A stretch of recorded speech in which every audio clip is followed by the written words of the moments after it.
time for movies on Rock and Gold Radio. It's Meet Me in the Foyer with Linda Marrick and Jawa. Meet me in the foyer. Linda, is it safe? Is it safe? Linda, is it safe? Is it safe, Linda? This week, it's less Kramer versus Kramer and more Linda versus Jawa as we bring you our latest Meet Me in the Foyer. Linda, the graduate of film school, and me, the little big man on campus, on our little film show where we have an outbreak of reviews again this week. And if that's not a hook to keep you listening, I don't know what is. There are some common threads in a show as beautiful as Papignon, no straw dogs here. So trust me, your resident Rain Man, you've been searching for the lost city and you've found Film Neverland, you little fuckers. So join us. Not a quartet, but a duo for a show stranger than fiction. It's a family business featuring all the President's Men, hosted not by Sam and Kate or John and Mary, but Tootsie and the Midnight Cowboy. And here she is, our own, the one and only Linda Marrick. How are you doing, Linda? I'm fine. And remember, it's not a race, it's a marathon. It certainly is. I, of course, will be bringing you my classic movie, which you might be able to guess from my introduction. And Linda will be bringing you 3 new film reviews. And what might they be, Linda? If I can remember well, I have been reviewing a movie called Truner, which is a really interesting little thriller. And then I'll be reviewing Moss and Freud, which is a biopic about Kate Moss and Lucian Freud when she sat for him for her portrait.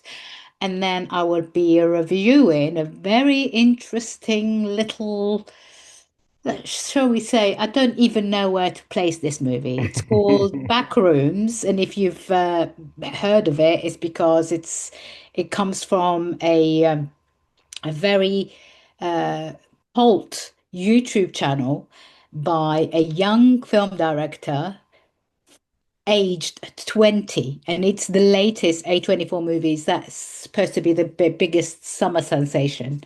So yeah. Fair enough. I mean, I think we did decide last week we weren't going to encourage these young whippersnappers, but we'll see. We'll see. You can tell everyone his film's rubbish, and we'll be fine with that. No, we're more honest and ethical than that, of course. And of course, absolutely, we'll bring you, of course, on top of that, the movie news and the box office top 10, and that is where we're going to begin. Meet me in the foyer. So, the box office top 10, as it stands, as we record, begins at number 10 with The Christophers. It's second week on release, reviewed by Linda on a previous episode, and it's made 841,000 at the UK box office. Not bad. Which isn't bad, because it's been ridiculously difficult to find actually in a cinema, very disappointingly. But I will find it. Above that, a film you couldn't avoid, but might finally be dropping out of the top 10. It's the Super Mario Galaxy movie that's been in the top 10 now for 9 weeks. It's made £37.5 million, and enough said about that. Don't be so sure. Really? It's half term this week. Oh, damn it. Right. So we'll be going through that all again next week. Not only is it half term, there are also no big animations out apart from that. So that's true. That's true, actually. It will climb again. I'm sure of it. I mean, yay. Above that, at number 8, it's Finding Emily. It's on its first week of release. You can catch Linda's review on last week's show, and that's made £212,000 at the UK box office this week. 100% on Rotten Tomatoes still, after a week of being out. So quite impressive for a tiny little movie from good old England. Really. I really want to see that as well. I saw the trailer again this week when I went to the cinema at the weekend. Definitely want to see that. Above that, again, reviewed by Linda on last week's show, lucky you. Number 7, it's Passenger. It's made 335,000 at the UK box office this week. Not bad. Not bad. Above that, at number 6, it's The Sheep Detectives. It's been out for 3 weeks. It's made £6.5 million, and that can't be bad. And again, you can catch Linda's review on a previous episode. At number 5, it's something I'm going to say is called Drishyam. or even Drishyam 2. It's been out for 2 weeks. It's made 3.9 million, and it's an Indian Malayalam language crime drama. Yeah. And carry on making them just so you can say that word. Absolutely. I noticed actually that a certain other Teddy Boy critic says it differently, but I prefer my way, so I'm sticking with that. And he hasn't seen it either, so. Okay. And also, he can't say tooth properly, so I take no pronunciation from What Mr. does Cohen. he say? He says tooth. Oh. It's the northern. It's his Manchester University coming out. Yeah, exactly. I'll tell him he said that. Number 3, it's a film reviewed by Linda a couple of weeks ago. It's been out for 2 weeks. I saw it myself this weekend. It's made 3.9 million at the UK box office, and it's Obsession. Oh, you saw it? Oh my did. God, I'm so surprised you went and saw it. Did you love it? No. Of course you didn't. I didn't think it was that scary. I thought it was it's very well performed. Disturbing rather than Yes. scary. Yeah. I think that's the point of it. As you said, very well performed by the lead actress. But I feel like because I feel like because the horror genre is one of the few sort of remaining distinct genres, I feel like horror fans like to sort of fly the flag very proudly and perhaps overpraise some films. And I think so, and I think this film's been very highly praised, and I think it's very good.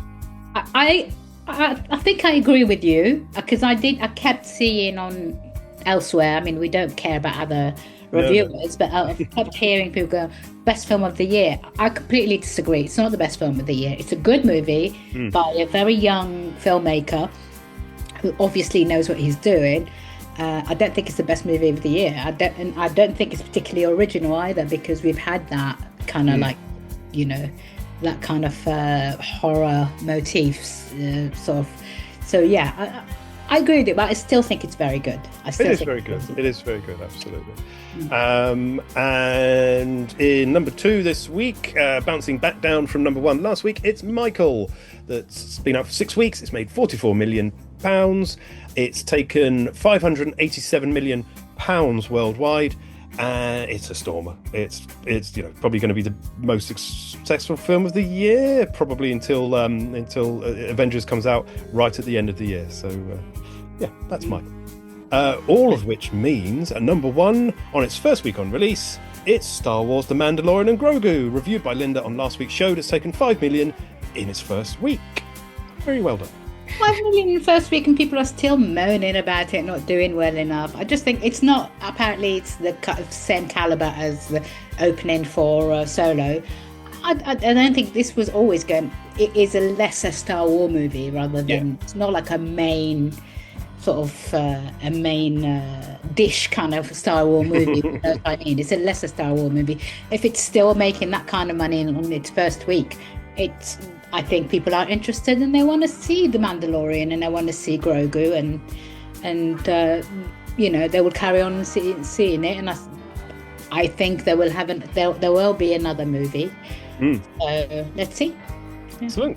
No, yeah, I think it sounds like an excellent movie, and well, it's quite a toxic swamp, the Star Wars fan world. So yeah, it's the Tatooine of fan planets.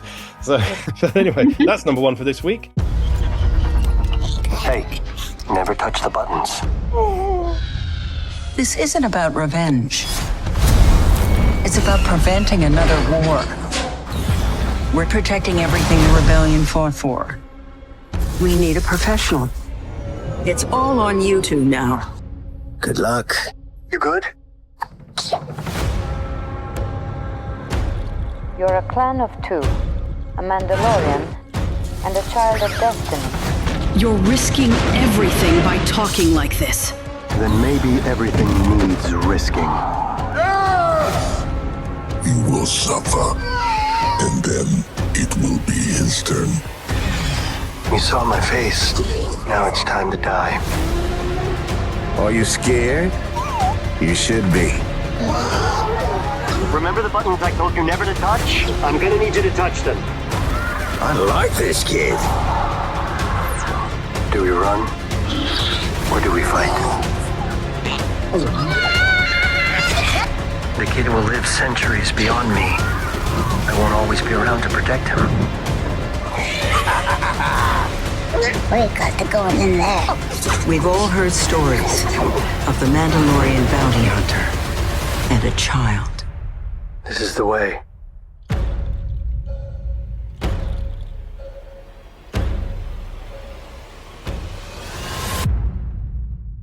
And that's the box office top 10. Meet me in the foyer.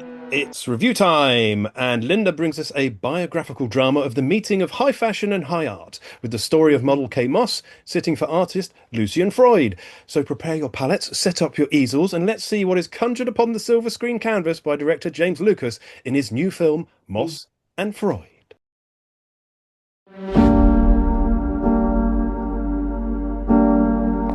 Could you imagine anything more beautiful? I think a painting could be good. But do you think you have the time? I'm quite aware of what a busy life you must lead. Lucian, I like the idea of truth. If I am to paint you, I need absolute commitment. Where did all this interest come from? He's totally unbound by convention.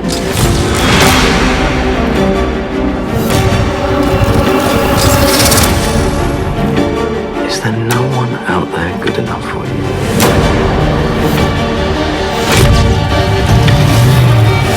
We are late. You treat all this as some kind of game. 3 evenings a week is all I ask. And to be on time. This. Some of them are long-term relationships. So what? The painter must think of everything he sees as being there entirely for his own use and pleasure. Is that what I'm here for? To be used by you.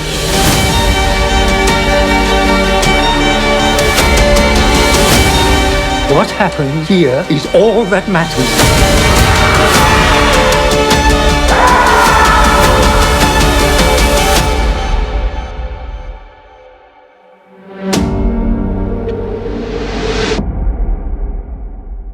I almost forgot that this film actually even existed, because I saw it at the BFI London Film Festival in October of 2025, so almost a year ago. Yeah. And I was actually quite surprised that they waited so long for it to be released. So this stars Ellie Bamber as model Kate Moss, and Sir Derek Jacobi as Lucian Freud. Completely miscast, if you don't mind me saying so. And I just think, you remember how we were talking about the Christophers a couple of weeks ago? Oh, yes. How Sir Ian McKellen just embodies that kind, even though he wasn't playing Lucian Freud, but he was playing a Freud-like character. Yeah. And he really manages, you can really see Lucian Freud in Ian McKellen. You can't see him in Derek Jacobi. I just don't think it works with Derek Jacobi. And I love Derek Jacobi. I mean, I'm a huge fan of his. I just don't think I think he's too jolly to be Freud, and Lucian Freud is a really dour, taciturn type of person. Always has been that way. And anyone who has met him in the past speaks of that kind of seriousness. I don't think you can say that about Derek Jacobi ever. So I do think he was miscast in this, but nevertheless, I think Ellie Bamber really embodies Kate Moss. I think this is a movie that is produced by Kate Moss, so it has her, her signature all over it. She didn't get to tell them what to cover or not to cover, but she basically gave the director carte blanche to do whatever he wanted with. And apparently the story itself is very close to the real story that went on. So that's when Lucian Freud, at the end of his career, sometime around the mid-90s, met Kate Moss, who by then had been this absolutely humongous star, this kind of like cool Britannia era famous model who everyone envied and everyone wanted to be with or to hang out with. And she was just very enigmatic. She was a bit of a mess, drinking and the taking of drugs and all sorts of other really, nefarious things were going on in her life. And then she meets Lucien, who says he wants to paint her. And the film basically is around that kind of meeting of the two and the closeness and her for the first time in her life opening up to someone and saying, because I don't know if you remember, I'm old enough to remember that there was a thing about Kate Moss in the past where literally you didn't even know what she sounded like. She never gave any interviews. She was very enigmatic, and I think that's what created that kind of like thirst, tabloid thirst of like trying to get information about her. And that she created that kind of mystery by refusing to give interviews. I really love that kind of like mystique about her. And in it, the film starts sort of seeing her as she's in her era of being really destructive, drinking, taking drugs and stuff, and then it's intercut with conversation with Freud and him trying to understand what's driving her as a human being. She feels very close to him, and he becomes almost really infatuated by her. In the film, also, we see her as she meets Jefferson Hack, her ex-partner, as he's interviewing her. I think if I remember, what was it, ID magazine, or was it? Oh no, it was Dazed and Confused, or Dazed. A magazine, and I think that's how they met for the first time, with him interviewing her. He's played by Will Tudor, really brilliant, and it really embodies that kind of like, as I say, the coolness of that era of her meeting him. I thought this was really good. You also got a really good performance by Jasmine Blackbrow, who plays Bella Freud, who is Lucien's daughter from one of his marriages, and Bella has got this kind of like wish to appeal to her father. Her father actually doesn't really care about her or any of her siblings, because when Kate invites Lucien to her birthday at one point, and Bella is there, he hardly even says hello to her. He's like so disinterested by her, but yet because Kate is in the same room, he's just like, really I would say, I don't know if it's fascination or like, whether he really, really fell in love with her. I thought this was a little bit hacky, to be honest. I think apart from the performance from Ellie Bamber, who is just genuinely excellent in this, I wasn't really sold on it. I think that like, I felt like the casting of Jacobi did not really work, and I also felt I didn't really understand what it was trying to say, to be honest with you.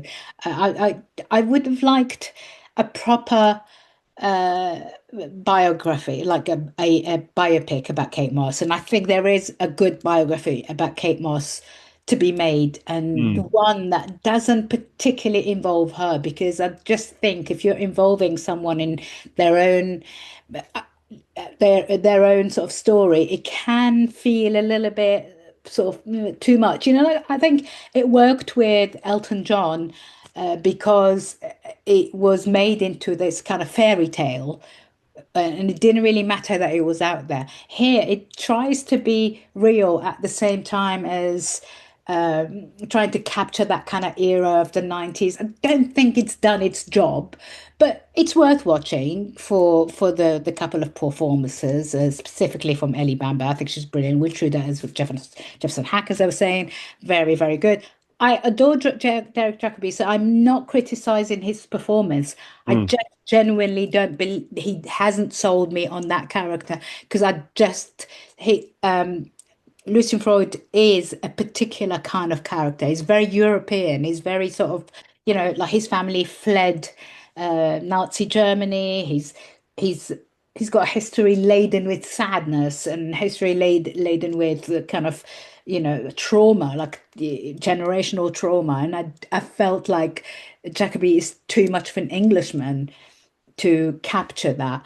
Somehow, however, McKellen does it, but McKellen does it because he is a better actor, I'm afraid to say, and McKellen has in him something that not many actors have, and he's able to transcend kind of nationalities and and able to sort of play any character he wants to. Yeah, not to poo-poo it completely. I just thought the screenplay was a bit weak, unfortunately.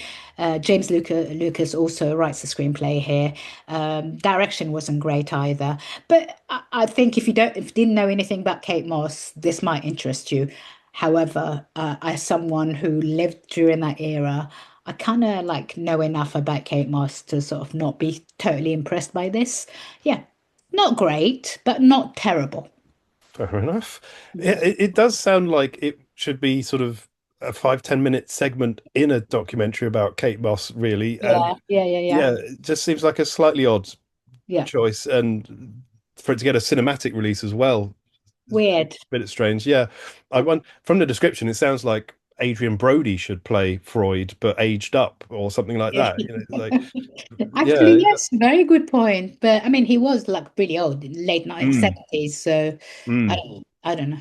Even from the photo I just Googled, it kind of I could see Brody doing it. But it always makes me sad thinking of Jacobi because he's not an actor that I've particularly crossed paths with in many films. But this is a complete random tangent thought, but it always makes me sad that he was so good as the Master in Doctor Who, and then he turned into John Sim, and I was very disappointed. But anyway, that's just me. So. Well, that's an option if you're heading to the box offices this weekend and you fancy a bit of nostalgia from the 90s and a story shedding a little bit of light on the enigma that is Kate Moss and Lucian Freud. Thank you very much, Linda. No worries. Right, so let's have a bit of movie news now. Meet me in the foyer. And I've got 3 stories for you, starting with Radio Silence duo to direct Choose Your Own Adventure book series adaptation. That's Matt Bettinelli Olpin and Tyler Gillett of Radio Silence Productions, who've brought us Ready or Not and Abigail, are now working on a Choose Your Own Adventure adaptation for 20th Century Studios.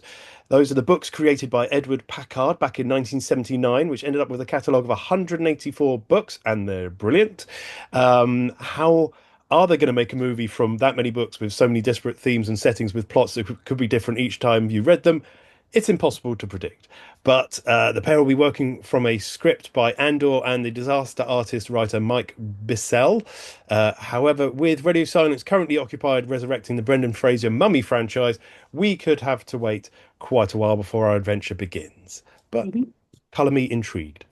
Jason Clarke is eyeing Michael Mann reunion on Heat 2. Clarke has become quite the Oz star over the last decade, with appearances in Lawless, Zero Dark 30, Dawn of the Planet of the Apes, Mudbound, First Man, Oppenheimer, House of Dynamite, and Terminator Genesis. Okay, they can't all be winners. Now it looks like a reunion with his director in Public Enemies is likely, as Clarke looks set to grab a role in Michael Mann's hugely anticipated sequel, Heat 2, the follow-up to his 1995 crime classic. Production is due to begin later this year on the Heat prequel/sequel, rolled into one, with other names on the prospective cast list, including Leonardo DiCaprio and Christian Bale. Ooh, nice. I'm surprised Bale isn't like the main guy. Yeah, I've heard quite a few other names linked with that, so that could be an absolutely stellar cast.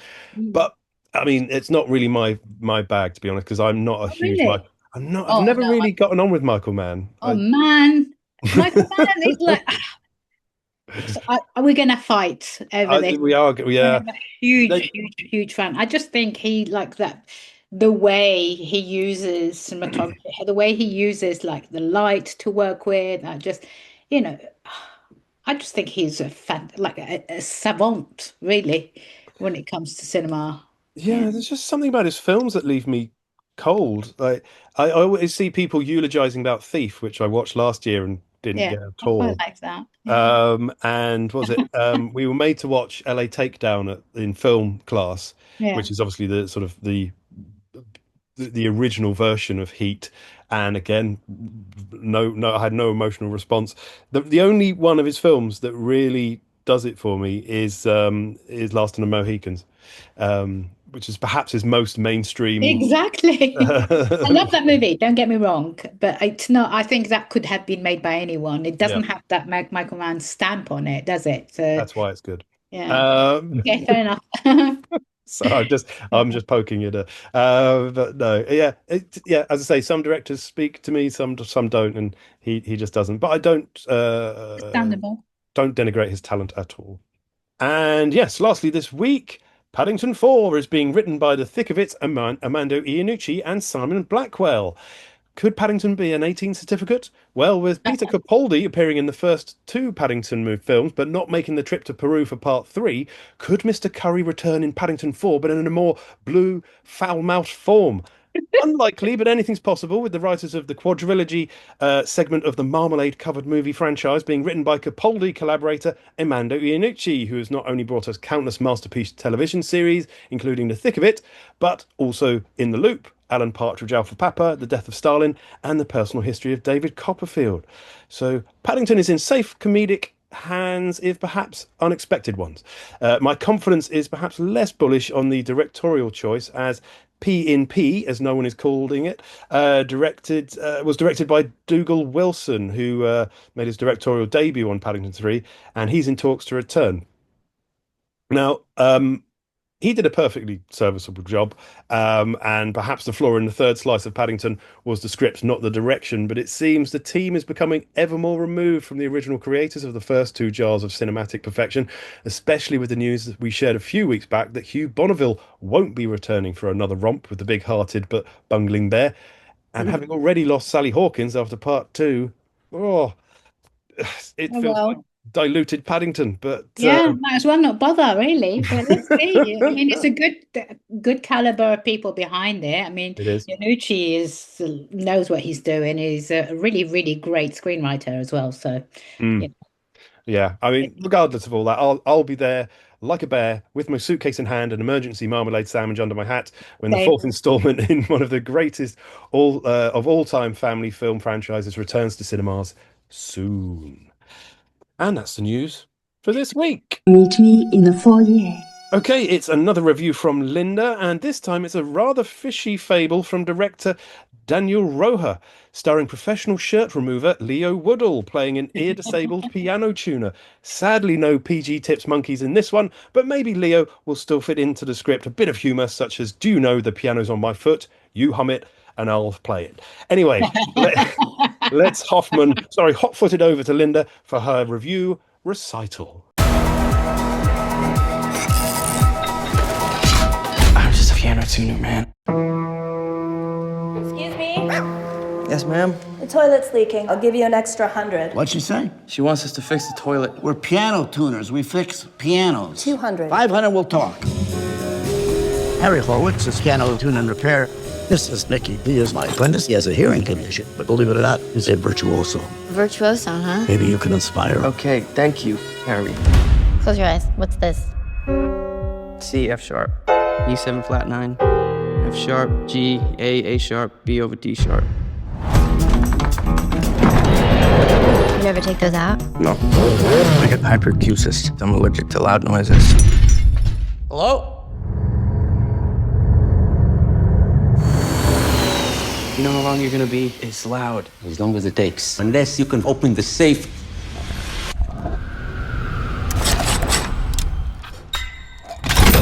Already?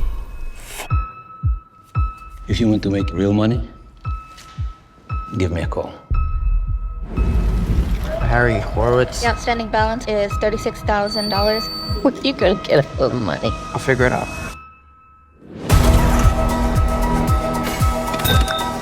I got you something. Don't do anything stupid. You understand? Who are you? Hey! Forget it. I'm done. Harry, with your very special man. And with your girlfriend. She has beautiful hands.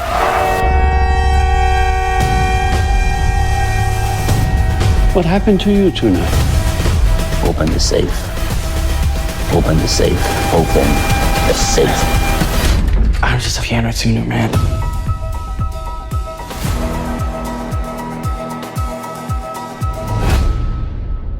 Do you know anything about Daniel Roher, the director? Because No. if you knew anything about it, he was actually behind the really award-winning, very successful documentary called Navalny, about Alexei Navalny, the Russian dissident who was later murdered by the KGB in prison. Oh, okay. He's a fantastic director, fantastic documentarian. So to see him work with this kind of to sort of take this kind of direction was very intriguing to me.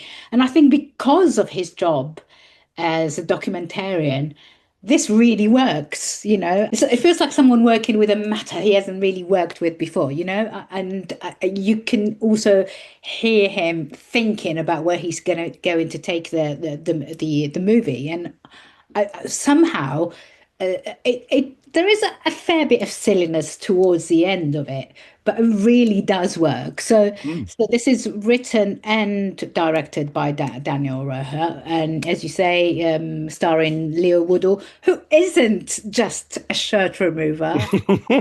I'd like you. He is a really respected actor, and he's actually really brilliant in everything, and I really, really love him in this.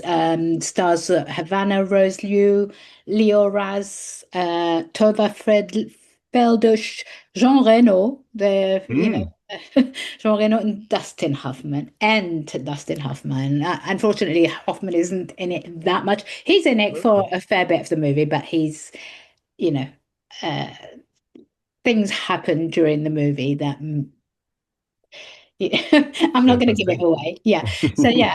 This premiered at the 52nd Telluride Film Festival last year in August, and again, one of those movies who most people really did do really well, and I think the LA critics gave it a prize at one point, and I genuinely don't know why none of us heard of it. Obviously, it was out of the window for any UK prizes to be given, but at the same time, it's really sad to see it come at this time of the year, meaning that it might not be awarded anything for next year. So, but it's a really good movie, really fun. I was trying to think earlier, when was the last time I watched a proper adult thriller, and proper thriller that actually worked with sound and with like visual sort of effects, and not visual effects, not like visual effects in the same way you're thinking. I just thought this was so well done, and it's been released by Black Bear Pictures. So Leo Woodall plays Nicky White, who is an apprentice, a piano tuner apprentice for Harry Horowitz, who is played by Dustin Hoffman, and they are a really weird duo because Nicky suffers from hyperacusis, which is like a thing where his ears, he's basically, he picks up every single sound out there to the point where he's able to hear everything. He's got perfect pitch. He once was a really gifted pianist and classical musician who had to give it up because he just literally could not hear anything. He couldn't concentrate on his craft because of all the other noise around him. So he becomes a piano tuner, but he's also got to walk around town wearing these headphones, and he's got other headphones that he's got to wear because that actually stops or the other noise. So he's able to just hear people's voices. And when he's out and about, he has to wear these kind of like really noise cancelling headphones so that he doesn't. So what happens with him is that Harry, unfortunately, he falls ill and he finds himself having to work by himself, and Harry owes a lot of money to his hospital to the hospital where he's being treated. So Nikki's got to do something to be able to help him out and his wife.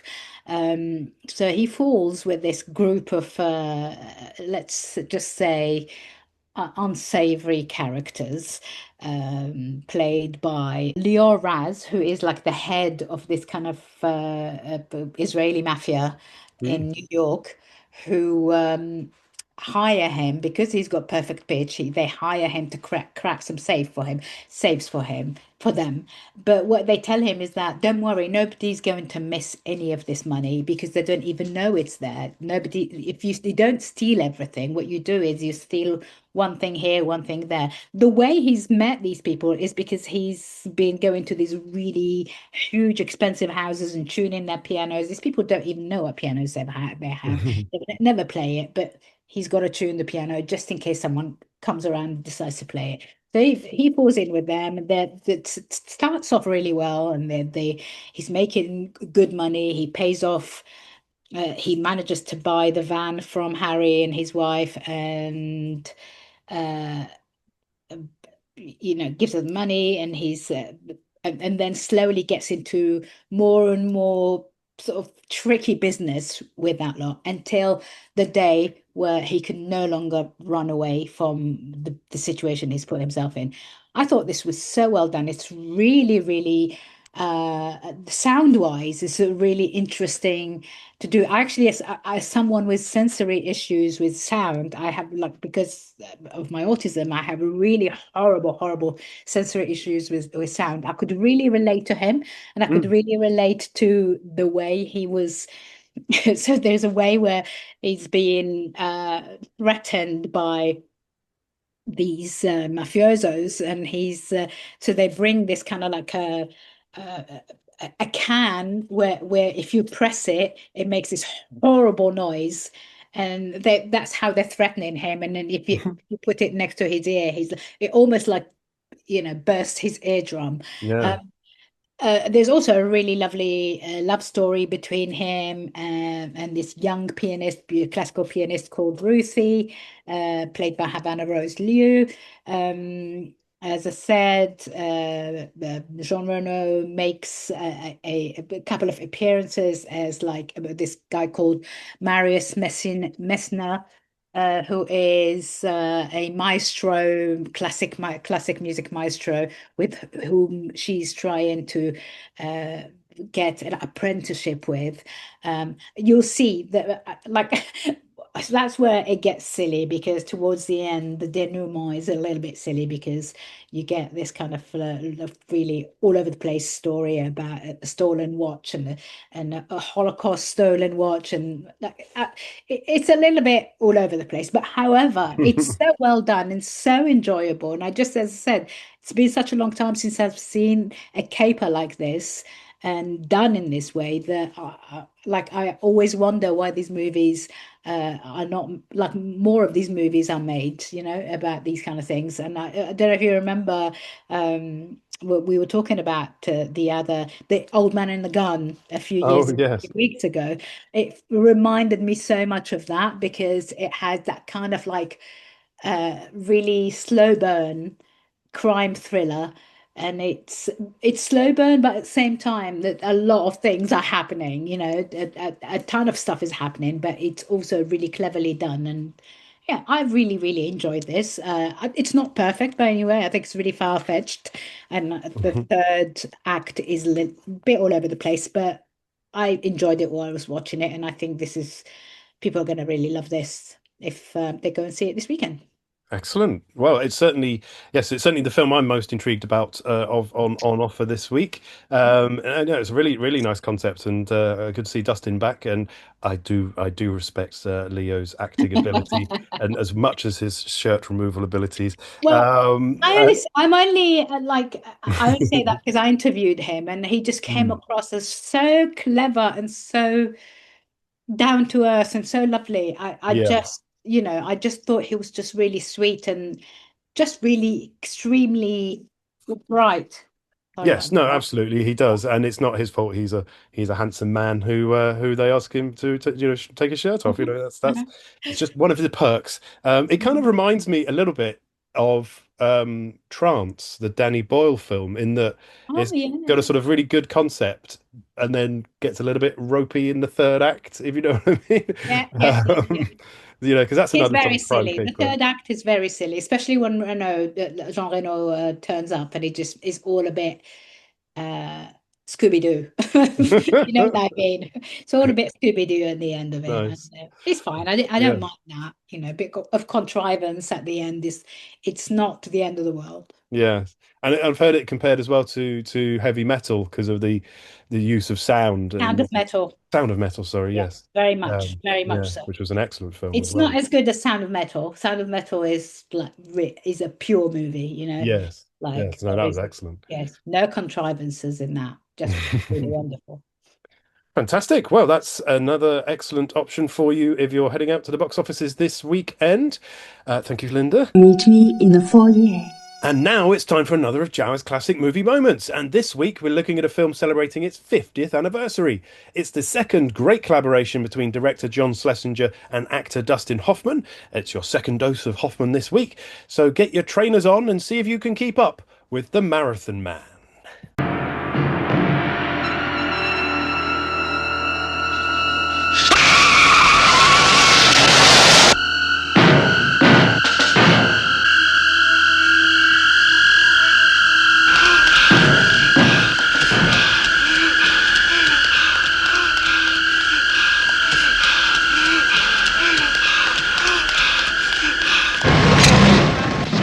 Whoever killed him will probably want to speak to you.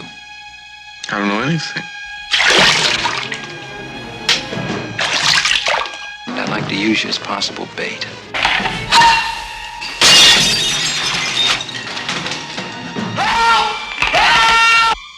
It's not safe.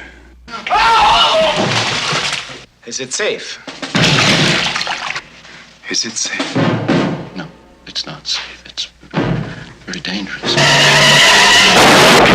He's probably the wealthiest and most wanted Nazi left alive.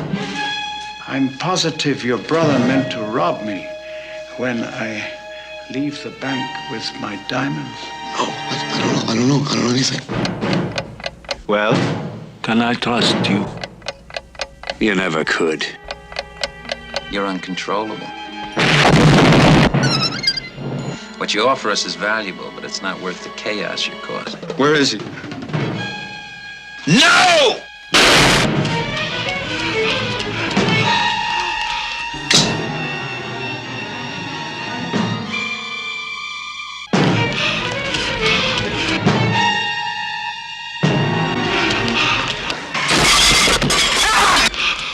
Now, when the gap gets too large between what the FBI can handle effectively and what the CIA doesn't want to deal with, that's where we come in. What do you do exactly? We provide.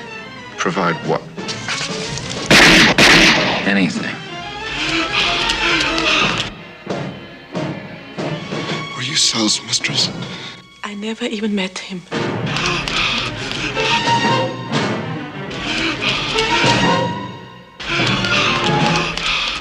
Is it safe?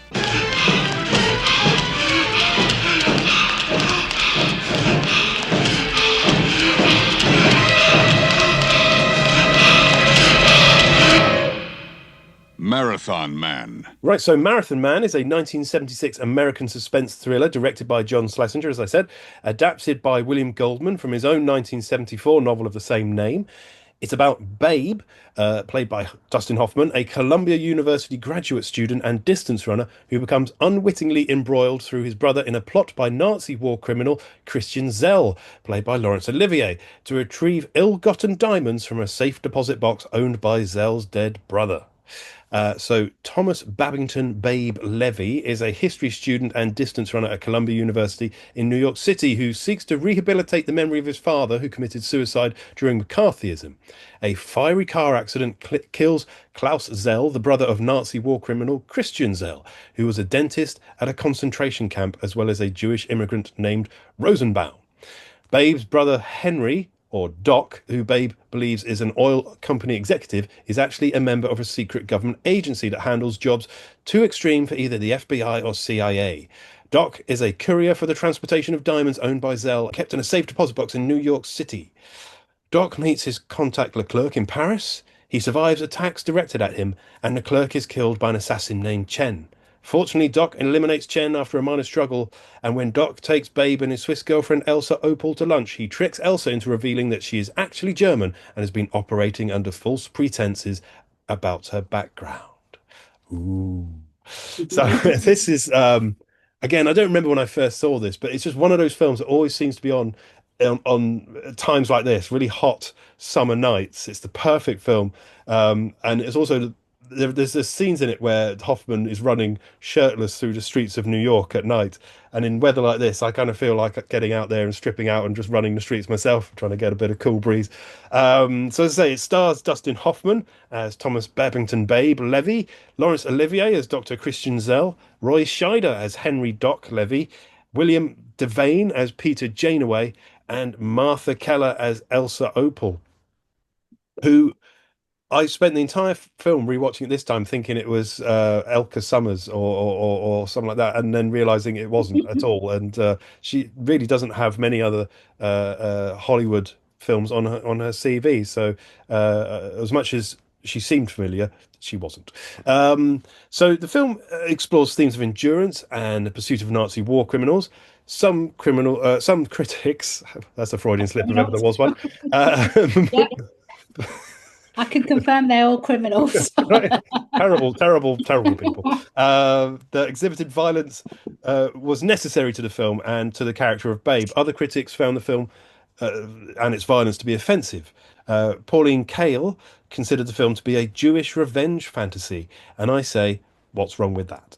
A bit like what's it called? The Inglourious Bastards, basically. Exactly. This is Tarantino, sort of 30 years before Tarantino, basically.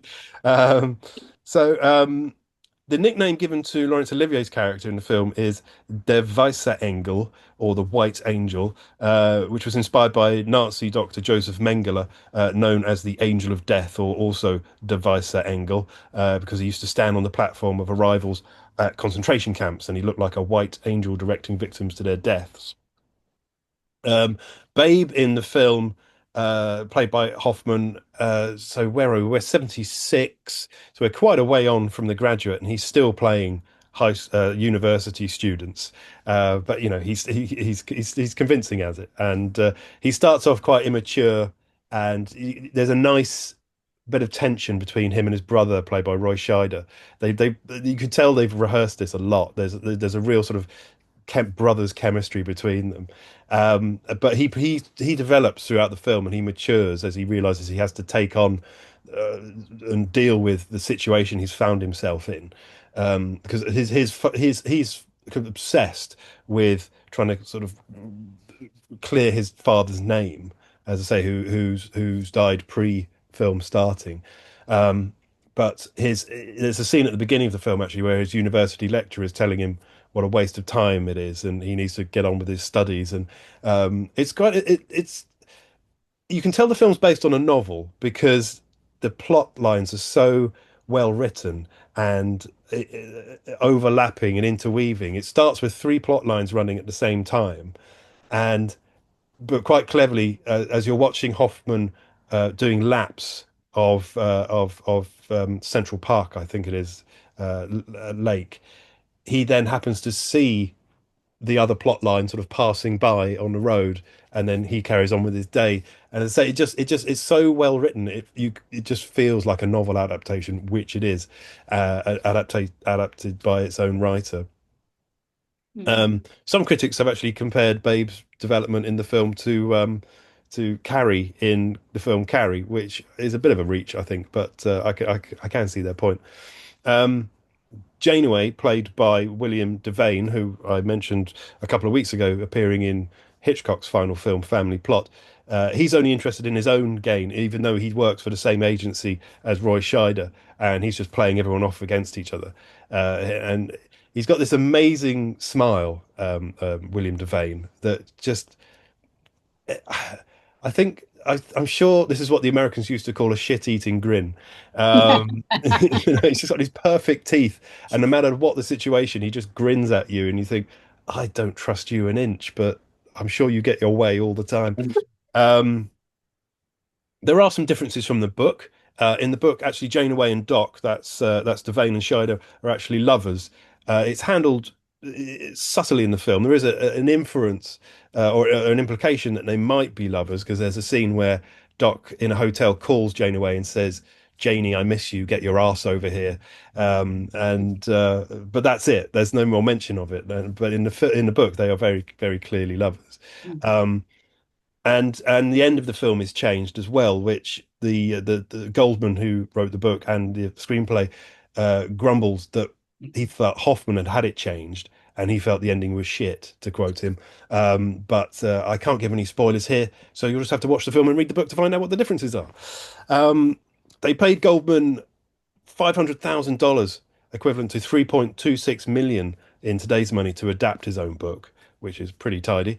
And Robert Evans, who was the producer, of course, very famously the producer of The Godfather, he said, "It reads like a movie. I regard it as a cheap investment, and you don't often find books that translate into film. This is the best thing I've read since The Godfather. It could go all the way if we don't foul it up in the making."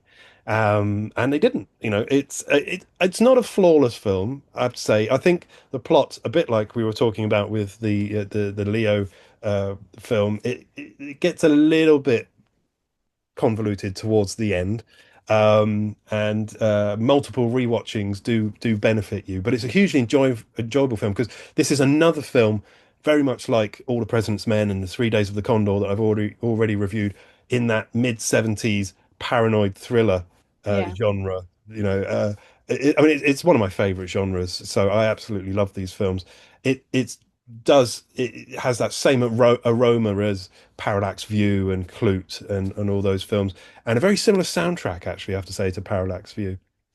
Sort of a very tense sound, sort of ringing piano sounds with some electronics going on in the background as well. And apparently, Goldman wrote 4 versions of the screenplay, and screenwriter Robert Town was just brought in at the end to polish. And he apparently, according to Goldman, John Schlesinger only agreed to do the film because he had just finished making The Day of the Locust, which had been a failure, and he was terrified he was dead in Hollywood. So, as I say, it's got a very dense plot. It's got wonderfully natural conversations and dialogue. It doesn't, very much like I said with Fargo, it doesn't exposit the script directly, the plot to you directly at all. It's all alluded to, which is why multiple viewings are a benefit and a reward, because you pick up more and more what's actually going on. As I say, I think that is a slight weakness, because what they never fully explain the dad plot line. So it doesn't matter, but you kind of feel like that's going to come to fruition in the final act, and it doesn't. And it's a bit like, oh, okay, fine.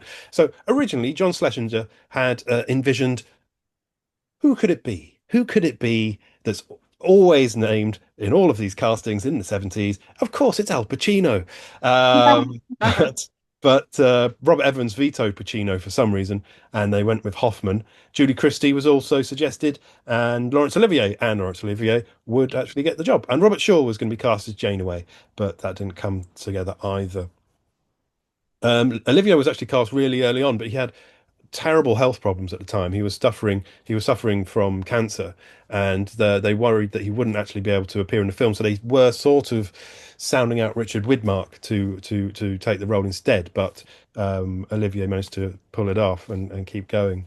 Widmark would have been great as well. God, I've not heard that name in God knows how long. No, Decades. no, he's kind of a forgotten leading man, isn't he? Really. Yeah. And silent actress Madge Kennedy, whom Schlesinger befriended during the production of Day of the Locust, makes her final on-screen appearance in the film.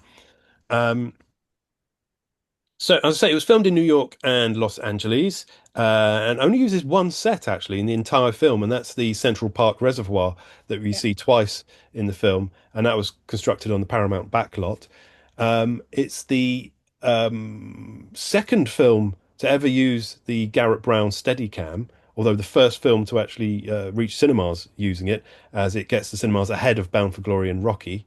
And those are, of course, used extensively during the running scenes. Although I must say, to my shame, I didn't notice. Some scenes like Kubrick's Shining, you know it's Steadicam. You just because he makes it glide, whereas this it's sort of more natural. So I didn't, as I say, I didn't really pick up on that in the watching at all, which is a blot on my copybook. Now, of course, one of the most famous things about this film is the clash of the actor and the method actor. Of course, Hoffman is a famous method actor, and Laurence Olivier is just a great actor.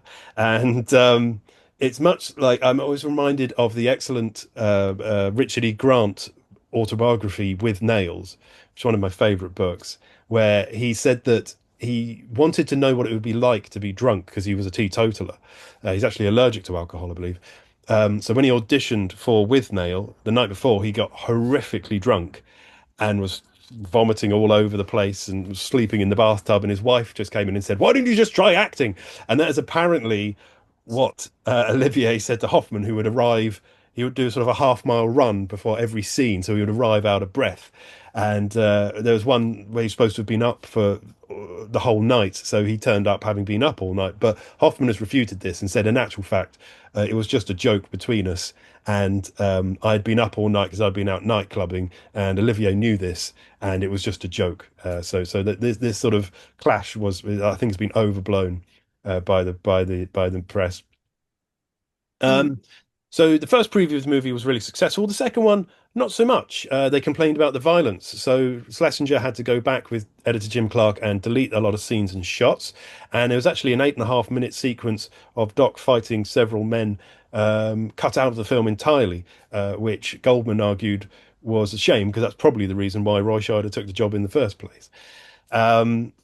Stanley Kaufman of the New Republic wrote that while people said that the violence in Marathon Man was excessive, I was surprised. I had wriggled through that dental torture, but it hadn't seemed a pinnacle in a year during which I had seen 2 penises cut off and another penis nailed to a board in films from France and Japan.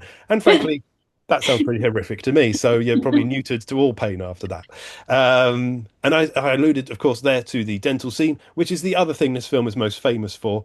It's probably the most famous torture scene in film. I tried to think of others, of which there are, but this is probably the one people know best, where Olivier has Hoffman tied to a chair and is trying to extract information from him.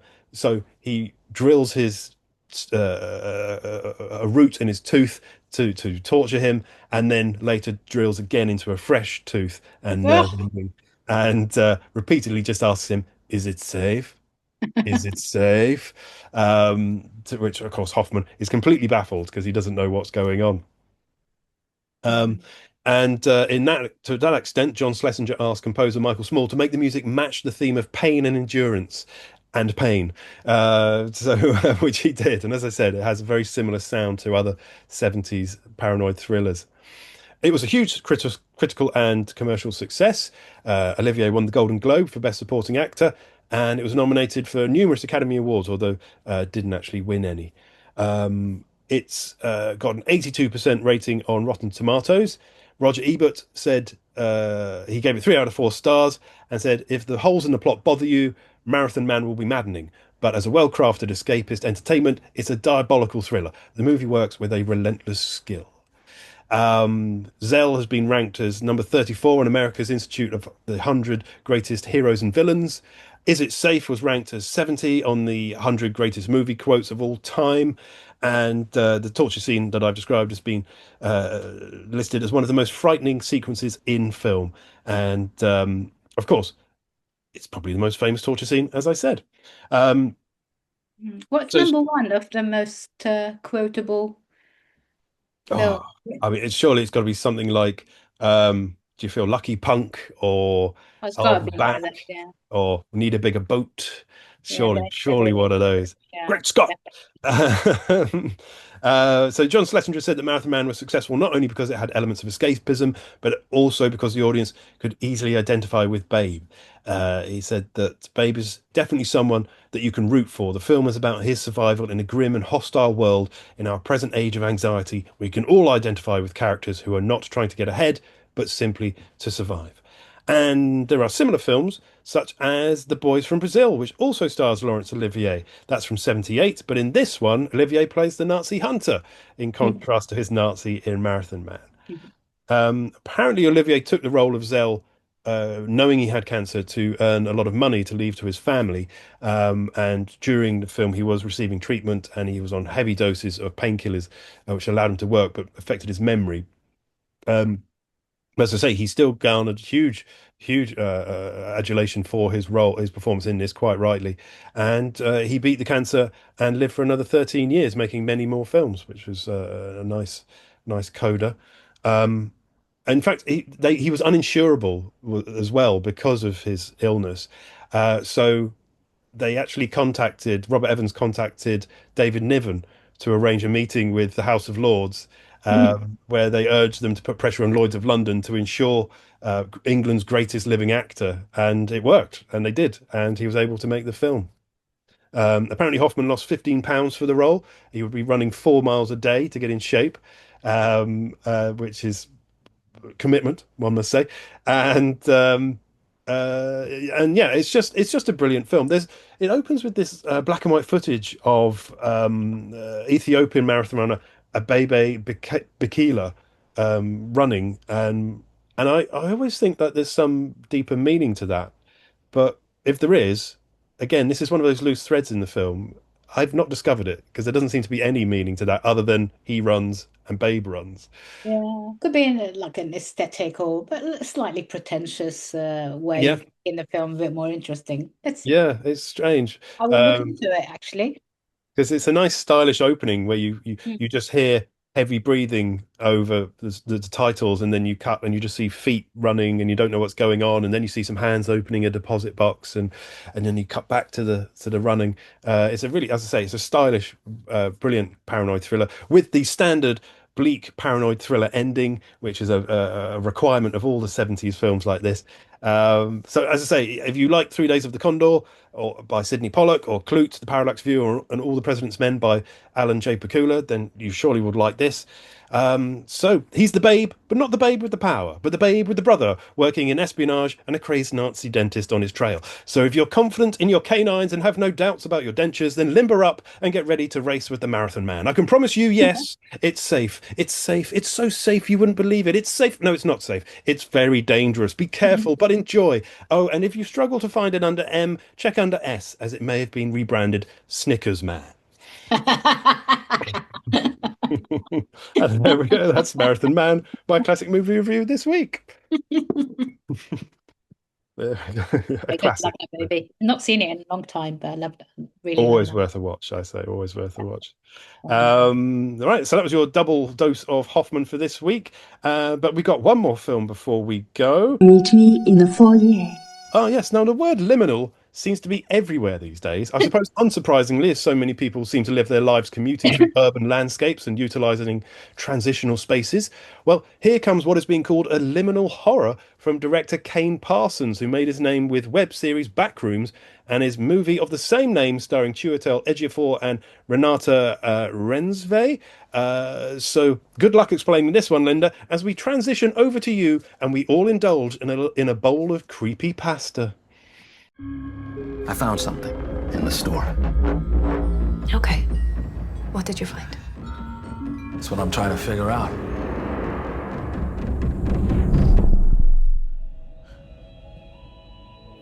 Keep up. It only gets better. You got the camera, right? Or you can borrow it again.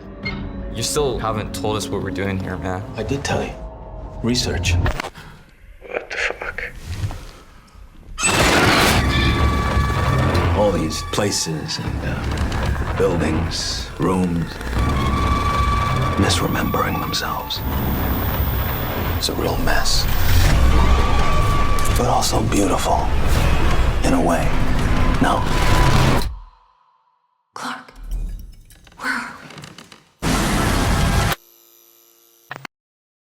Seriously, pray for me because it's going to be really hard for me to try and even like tell you what this movie is about. Yep. You know? But not because it's that dense. It's just because I've really loved it, but I kind of don't really see the point of it almost. I think what's interesting about it is that its director is so young. He was born 2005, as I keep saying. This is made, as you said, by a YouTuber called Kane Parsons, and I think he's called Kane. Oh my God, what's his name? Pixels. Kane Pixels on YouTube. So if you want to go and catch up on all his other Backrooms shorts, you can do that. And I think it's best to do that. I didn't. I went to see this movie knowing absolutely nothing about it. I knew it was the hottest A24 movie, and it was like there was a buzz in the air. The screening I went to, it was a Q&A screening. I didn't have the time to stay for the Q&A, unfortunately, with Kane Parsons himself, but because I had to go home and write up other reviews, and it was really late at night. But anyway, that's my excuse for not staying on. But that's who this person is. So I would say, like, few filmmakers arrive as fully formed as Kane Parsons, to a point where there have been some whisperings on the internet that he might be an industry plant or someone who hasn't really directed. I can assure you that is not true. There's actually even Mark Duplass, who is also in the movie. I love Mark Duplass. Who's also in the movie. He made a video on TikTok saying, I was in the movie and he directed me. So, you know, all those saying he didn't direct the movie are completely wrong. As I say, he is fully formed at his age, at 20, so which makes you almost sick to the stomach that they're breeding these kind of fully formed human beings already, you know, like this is he's not. Can you even say it's Gen Z or is he Gen Alpha? I have absolutely no idea. So young. So this is like but the feature takes a collective nightmare of the internet folklore and pasta, you know, copy pasta and all of that kind of like you know, internet horror, and brings it together into this one disturbing story. There are some, you know, humorous bits in it, but it really unsettled me, I have to say. I feel like from the opening moments, the film establishes this kind of distinctive visual aesthetic where like these empty, as you were saying, liminal spaces, you know, like endless yellow corridors and sort of fluorescent lights and you know, to the point where you can almost smell this sort of like the dirty carpets and the stale air. So the story, the premise is simple yet remarkably dense. A troubled and very recently divorced furniture owner, played by Chiwetel Ejiofor. Love Chiwetel and everything. He's really good in this. He plays completely against. Usually he is the nice guy of the movie. Here he's not Mr. Nice Guy at all. Actually, he's not even the hero or the anti-hero of the movie, because you don't really know what this is what I liked about this. It's so against it's so it's an anti-genre movie, if you know what I mean. So it doesn't really spoon feed you who's who and who you should be rooting for. And I quite frankly was not rooting for anyone in this. So he stumbles into a bizarre liminal dimension, finding himself trapped in a reality where logic, time, identity are steadily sort of dissolved. He's no longer in real life. Everything looks familiar, yet he actually his character says it's as if this space was rebuilt from someone's memory. There's a quote in the movie that keeps being repeated, which is, if it's as if someone has who's never seen a dog and you describe them what a dog looks like, and ask them to draw it. That's how they will draw it. It's almost like it's a kind of space full of furniture, broken bits and pieces, human beings that aren't really human beings, that are formed, but you don't really know who did them. It's a really kind of like a really weird concept. So it's also a film that has very little interest in resolution. It actually it thrives in sort of creating uncertainty for its audience, and I think that's why it works. And I was in the screening with a couple of people who had to run and get the train back home because it was it was a late screening, but it's not a long movie, but it was a late screening. So a couple of people had to run to get the train home, and there's a couple of them actually had to like stay till the end because you really wanted to know what's the story, what's it all about, and you don't really get an answer in the end. I feel like I haven't. There's also a really good performance by Renate Reinsve, who's the worst person in the world. Fabulous actress. She plays a therapist, the guy's therapist, the furniture owner, played by Chiwetel Ejiofor. She's also finds herself in that same space days and days later after he and his whole crew of who work with him just disappear into this liminal space, and she finds herself entering it and just to try and work out what happened. Yeah, so as I say, it's not a film that is interested in resolutions, not a film interested to tie every single narrative, and it doesn't really matter because it takes you in this trip on this trip that feels very cathartic and really interesting and actually quite funny sometimes. And Chiwetel Ejiofor is like his performance strips away from the warmth he's always been defined by, in films in his career. I mean, like, have you ever seen him play a villainous character? I don't think I have, and if I have, I don't remember. He's really well known for playing the nice guy. Here, he doesn't play the nice guy. He's the man full of rage. He's a recovering alcoholic or semi-recovering alcoholic. He's full of rage towards his ex-wife, towards the life there was had. He's resentful of her success because she's managed to become an architect and he wanted to be an architect. There's all of that stuff going on.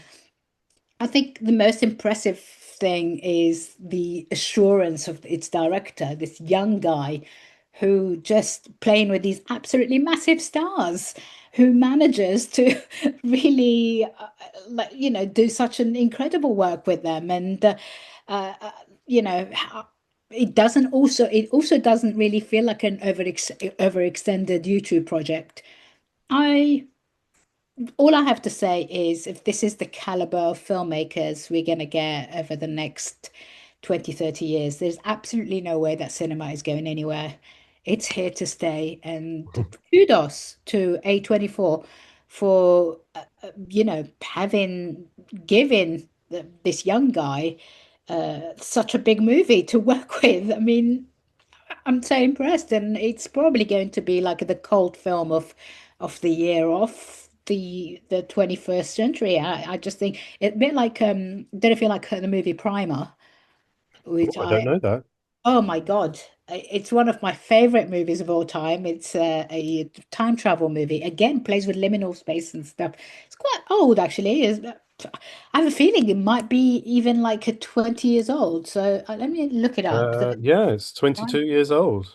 Yeah, really fabulous movie again. And I feel like this is where it's heading, and long may it continue. And as I say, I'm super, super, super, super impressed by this young director. And I felt like A24 was kind of running out of ideas and sort of like taking the high road, the road of kind of more mainstream cinema. But it feels like it's finally going back to encouraging new ideas and new sort of left field ideas, and I really like that. And I really like that they're taking risks with ideas like this. I just love this movie. I'll give it 5 out of 5 stars. And if you are interested in reading my full written review, please go on Hey You Guys. I know we did, I'm not getting paid by Hey You Guys to say so, but I am the main film reviewer for Hey You Guys, and I would very much like you to go and read up the full review. Fair enough. No, yeah, they clearly knew they had something special, didn't they? Because they've been trailing this for a long time, Yeah. and you know, we live in an age when everyone complains, quite rightly, that trailers give away everything, and the trailer for this didn't give away anything. Because I'm not sure you could make a trailer that would give away and explain this film, but it looks so bizarre. Even if you've seen the whole film, Yes. you're none the wiser, but that's not a bad thing. I kind of No. like a bit of mystery, and I just thought it was very interesting. That's all. Yeah, you find yourself trapped in a liminal corridor afterwards, wondering what the hell's going on. Yeah, it's funny because it's got a slight similarity in my mind to Exit 8, which came out not too long ago. Yeah. Very Which much. made me Well, think, I think X-rays is a bit more comprehensible. It's easier on the brain. yeah, um, which made me wonder whether they do sync them up in their release schedule. Because I was thinking that with the Moss and Freud earlier, whether they had scheduled it in this window because it would be near the Christophers and people could go, oh, I'll do a double. And I mean, I don't think the word was even in use back then, but the look of it in certain scenes reminds me, and this is probably, you'll probably think this is mad, but of Joe versus the Volcano. Oh, yeah. Which again, I mean, that was more sort of German expressionism they were imitating, but there's a lot of liminal space in that, and there's a slight aroma of Spike Jones, or sort of Kafkaesque qualities to it. So yeah, it looks like a really bizarre but fascinating film. It's a film that really like unsettles you and like makes you think about where your life is. It's almost like reality gets sort of squashed while you're watching it and put aside, and then you enter this kind of other dimension where weird things are happening. And I'm not going to give too much away because there are some things that feel are so awful that you can't help but laugh at them. But I really liked it. I thought this was so good, so clever, and so bright, and just so impressed by this guy, whoever he is. And I actually am not convinced that like I hate it whenever there's a young person that actually dares to do something with their with their craft or with their talent. People will come out of the woodwork to accuse them of not having done the Oh work. God, yeah. That is pure jealousy, and I don't buy into that. I think No, I was literally seeing the people use that industry plant word all over social media this week about singers and actors, and it's just nonsense. People just sort of sat at home hating the fact that other people have got talent and are out there doing it, really, isn't it? Yeah. No, it sounds fascinating. I'm definitely going to add this onto the watch list. Well, fabulous. That's 3 very interesting and very different films to consider this week, and 4 if you fancy something from the classic canon. But yeah, that is unfortunately the end of this Moonlight Mile. Time for this marathon man to put away his sneakers for another week. Hopefully we've kept you entertained and there aren't too many sleepers out there, and it's been a bit more of a holiday in a Wonder Emporium than a series of unfortunate events. If we've disappointed, I hope you'll make me your last chance Harvey and you'll stick with the programme until we return next week as we head again into the labyrinth of the movie megalopolis. Thank you, Linda, for being our guide through the maze and wonderful film reviews. Thank you very much. And to all of you, take care. Take the time to join us again next week in the safe enclave of the foyer for more film reviews, news, and of course, sign up to that Patreon, which is now filling up, brimming over with new episodes. And check out Linda's reviews online. And watch on YouTube. Follow us. We're everywhere. Listen to us on Acast, Spotify, iTunes. We're not going to stop until you listen and subscribe. If you feel like giving us some money so that we can make more episodes, feel free. Yes, you're more than welcome. Open those wallets, let the moths out, and share your cash with us. Until next time, take care, and it's goodbye from the foyer. Goodbye. Subscribe now to help fans supporting food banks. Go to patreon.com/Rock and Gold Radio and look for your favourite club subscription pages and sign up with your favourite presenter. Rock and Gold Radio. No adverts, no VAR, no limits. Meet me in the foyer. Sorry, hang on. Can I just start from the beginning? The dogs have just gone absolutely mental, just barking. Sorry about that. Hang on. Ludo, come here. Ludo. I think there's someone at the door. Okay, I'm going to start again. Sorry. That's right. Right. Start again. Cool. From the top. Lovely. Okay.